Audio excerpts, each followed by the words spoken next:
Mark Sargent, and Jeranism.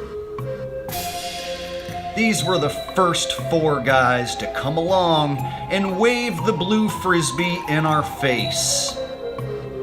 I'm going to prove beyond a shadow of a doubt that the AE map, what they claim to be the official map of the flat earth, I'm going to prove it's not only wrong, but it has just as many holes as the globe. And anyone who wears it on their clothing, anyone who pushes it or promotes it is pushing disinformation. And sunset angles absolutely prove that the sun does not go in a circle around an AE map or any other circular map.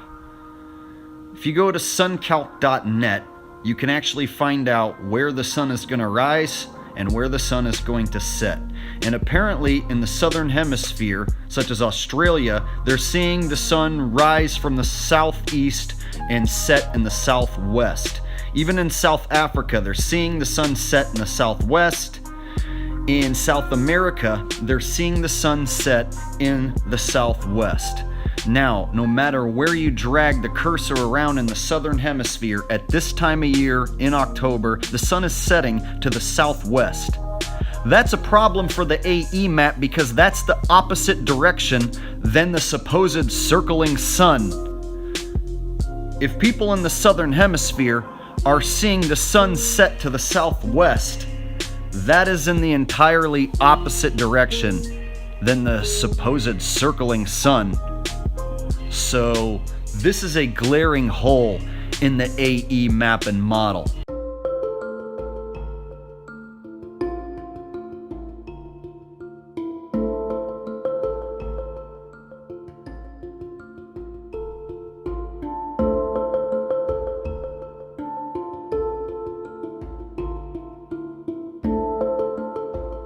So why is the sun higher in the summer?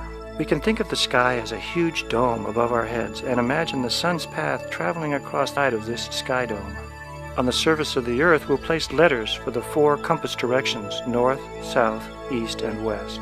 Remember, the sun's path is highest in the sky on the summer solstice, the longest day of the year. Its path is lowest on the shortest day of the year, the winter solstice. If we draw the sun's paths on these 2 days, we can clearly see why the day lengths are different. The sun's path across the sky is longer in the summer and shorter in the winter. The longer the path, the more hours the sun is in the sky. Throughout the year, the sun's path will move up and down between these 2 extremes. We can now begin to chart where the sun will be at any time of day during the year. Now, I didn't just take suncalc.net's word for it. I actually asked some friends in Australia and further south to help me run some experiments. And here's what we came up with. Hey guys, this is Alex. Okay, I'm in Warburton, which is in just east of Melbourne, about an hour east of Melbourne, in Australia. We're about, 37 degrees latitude south, sunset. Today's the 15th of October 2017. And I thought you might be interested in seeing this. So here I've got a compass pointing directly at the sun, and it's showing that the sun is currently going down at about 249 degrees west. Now, if you know anything about the cardinal directions, you'll know that the sun only goes down in the summer here in the southern hemisphere as far as the Tropic of the Tropic of Capricorn, which the sun shouldn't be down past due west, okay, which is 270 degrees. Well, it's currently way down to 246 southwest, which means that it's basically, as far as Melbourne is concerned, heading straight towards the South Pole. So I'd like to know if someone can explain that.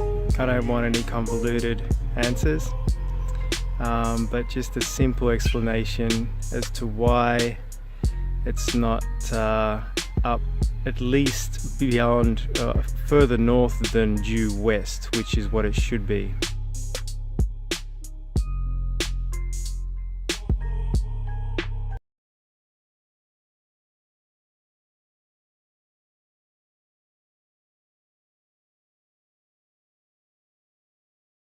Prove curvature exists or that the Earth is spinning, but he damn sure seemed to prove that the map had problems.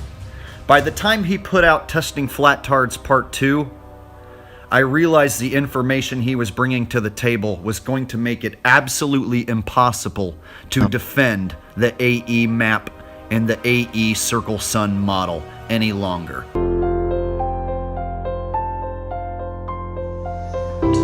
Here's our flat Earth with our magnetic center. This is the shoreline that we call Antarctica that surrounds our world. And here's my boat. I put my boat down and immediately the compass points north. If I want to circumnavigate, I want to head west or east, but we're going to go west right now. So I'm heading west, and as you see, west keeps turning. So I have to keep going, and this is how, when you go west, you end up going all the way back to where you started from. Same thing for east. I go east.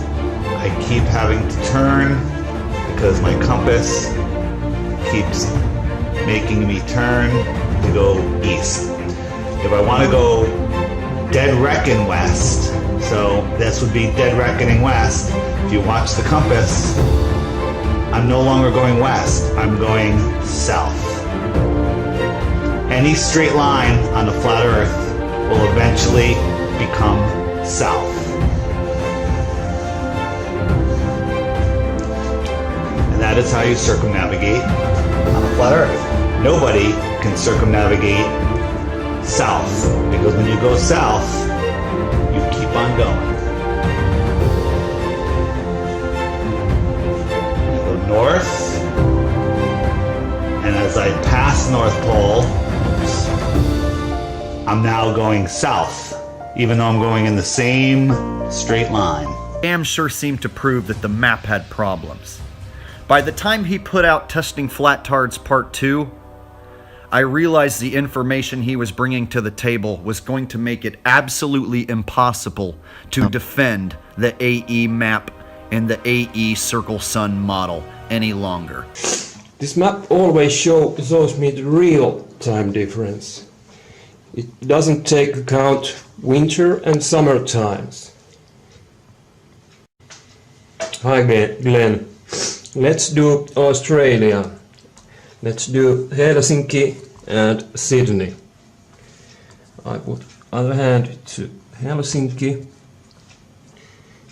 like this, and then I turn other hand to Sydney like this, and now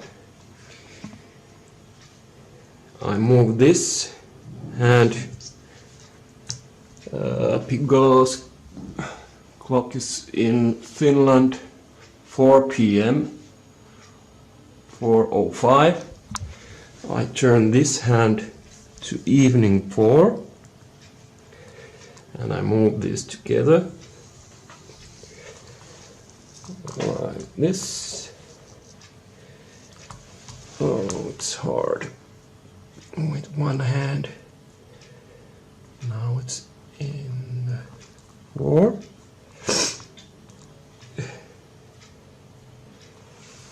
And the other hand shows me time in Sydney is evening.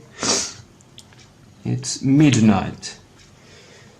And now when I watch here, what time is it in Sydney?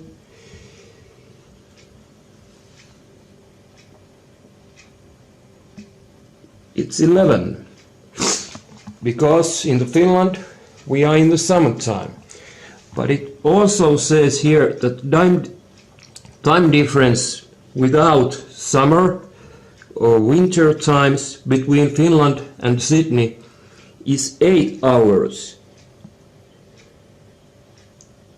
as you can see. And when I turn this other hand to Finland and other hand to Sydney, I can count from here time the difference. 1, 2, 3, 4, 5, 6, 7, 8. 8 hours. This map always shows me the real time difference. It doesn't take account, shows me the real time difference. It does. And apparently in the southern hemisphere, such as Australia, they're seeing the sun rise from the southeast and set in the southwest. Even in South Africa, they're seeing the sun set in the southwest. In South America, they're seeing the sun set in the southwest. Now, no matter where you drag the cursor around in the southern hemisphere at this time of year in October, the sun is setting to the southwest. That's a problem for the AE map because that's the opposite direction than the supposed circling sun. Hey guys, I want to outline a possible strategy that secret societies might have attempted within the flat earth movement that so far has failed. I know there are a lot of people out there that think that there are no shills in the flat earth movement, but anybody who was active on Facebook in the early days, you know for a fact that it's overloaded with controlled opposition, various factions. One thing that we know about the Freemasons alone is that there's no such thing as countries anymore. Secret societies have taken hold, setting up factions, setting up buildings in every country of the world. You have Freemason lodges, you have Illuminati factions, and the countries are just a board game that they put on for show for us. Meanwhile, their secret factions are the hidden hand that control us. Controlled opposition in the flat earth movement is no different.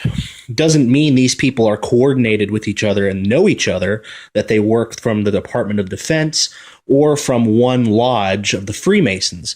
These could all just be different alchemists almost competing against each other across the world with a divide and conquer strategy that I'm going to put forth as the Breakfast Club strategy.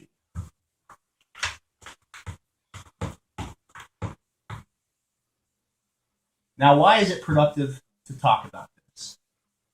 Well, like I said, I disagree with people who say that there are no shills in the flat earth movement.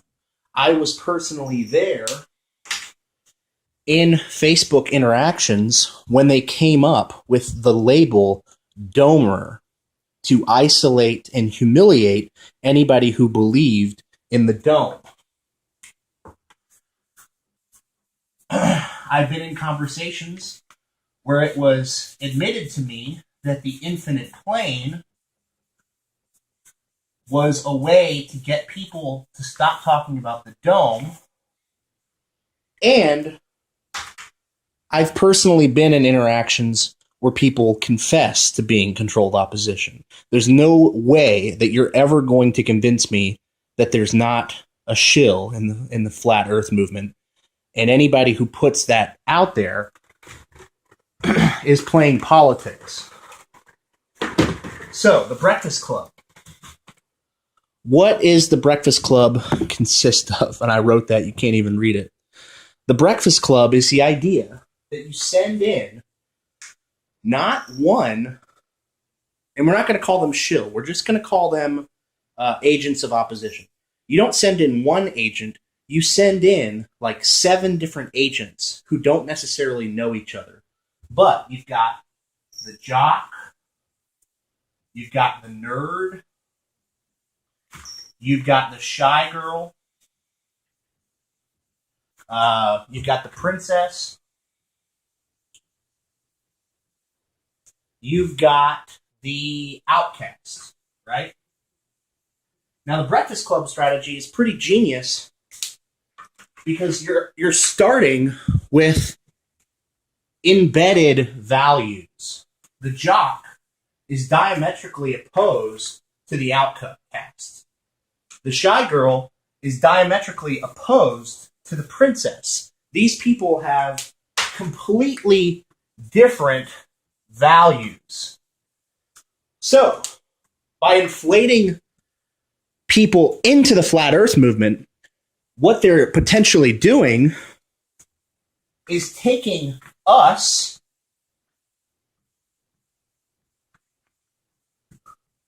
who could potentially organize in a great big group like this, right? And through our values, separate us. So a few go this way, a few go this way, a few go this way, a few go this way. Now, I'm not using names. I'm not even making any implications as who is who. But the Breakfast Club strategy is ingenious because you're dividing people up not through any particular strategy, but simply through their values. Now, they could do it using theories as well, but by using values, you then add the idea of new theories here and here, and that creates a fork in the road here, here, and here. So what you're doing is you're taking this original mass and you're separating it down to where there's just a few in each can. I mean, by the time you get to the end of it, that original blob is all over the place. Now, here's the good news. We completely obliterated the Breakfast Club strategy. There were agents in place that were supposed to be discredited, humiliated, and socially outcasts through a controlled environment. So imagine, once they separate us out using our values and theories like the infinite plane, once they separate us out, then they have controlled, divisive tactics to discredit the entire movement using the princess, using the nerd, using the jock, right?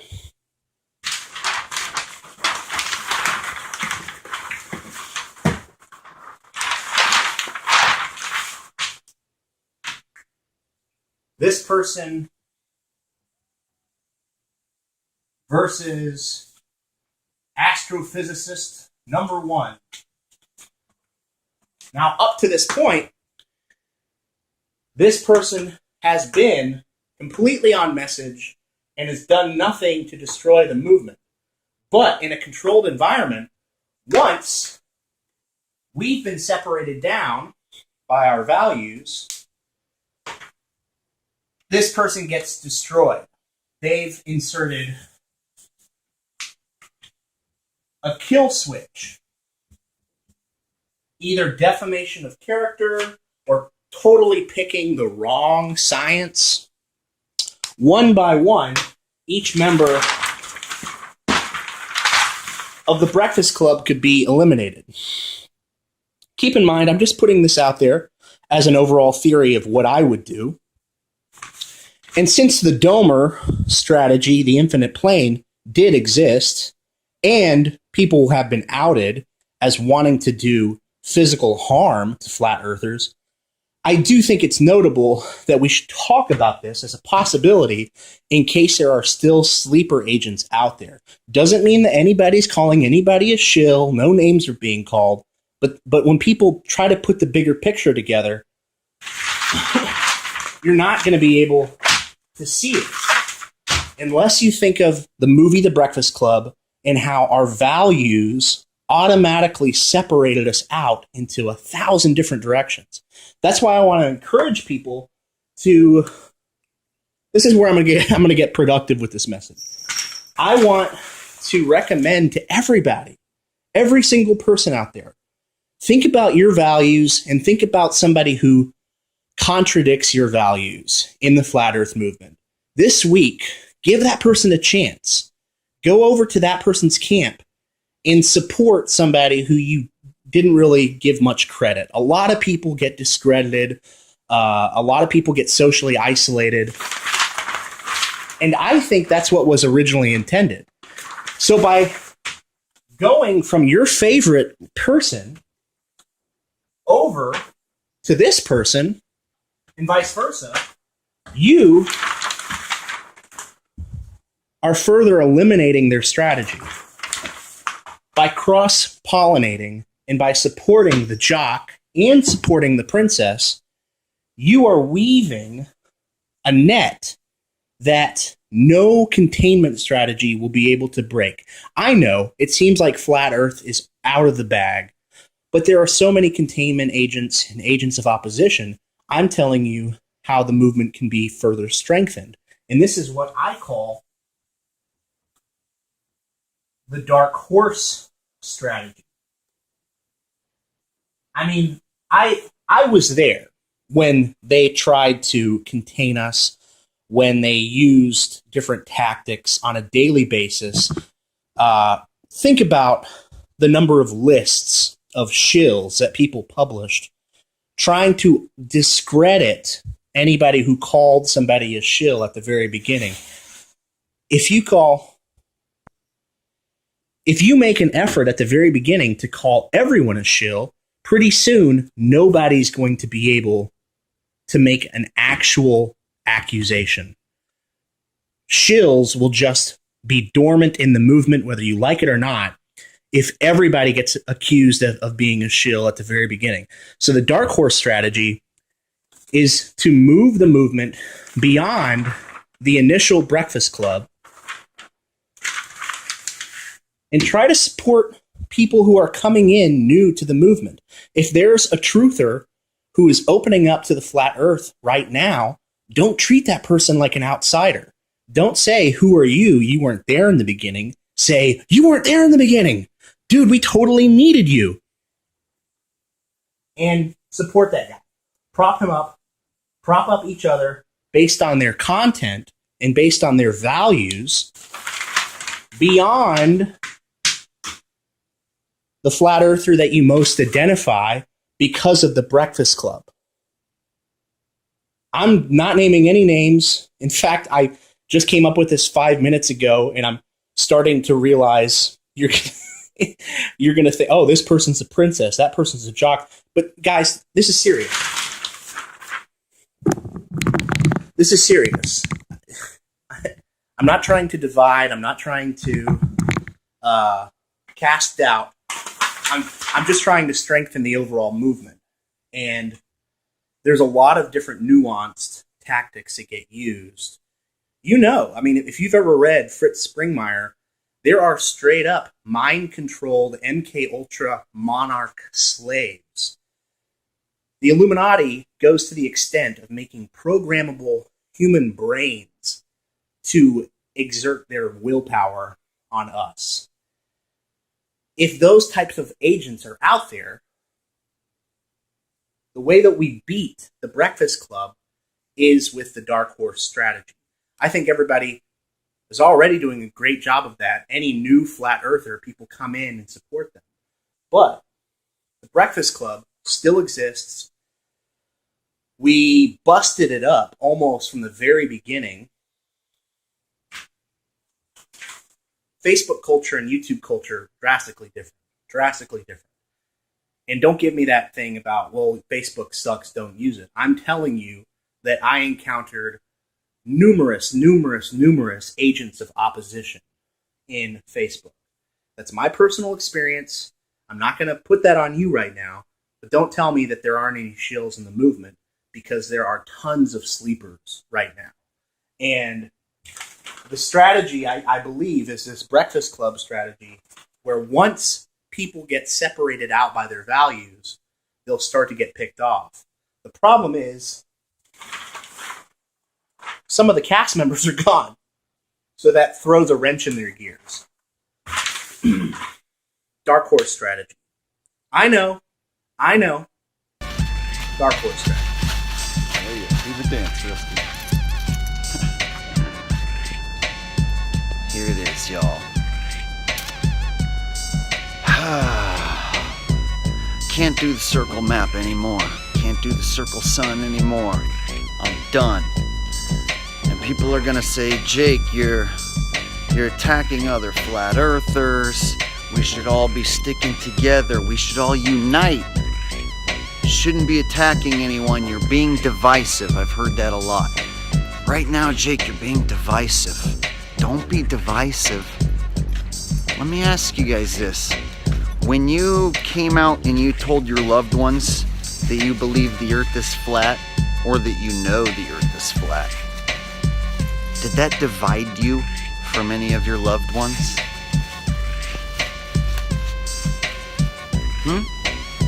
Did it divide you from any relationships? Anybody that you used to be close to that you're not close to? Was that truth like uncomfortable? Did it divide you from people? Yeah, the truth is divisive. So what should you have done? Should you have just kept your mouth shut about the flat earth and acted like it was a ball for the rest of your life? Should I have done that too? A boycott will work. It not only can work, it will work. Boycott the AE map.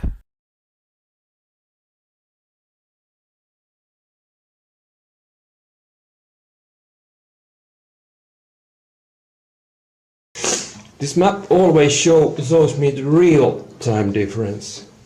It doesn't take account winter and summer time difference.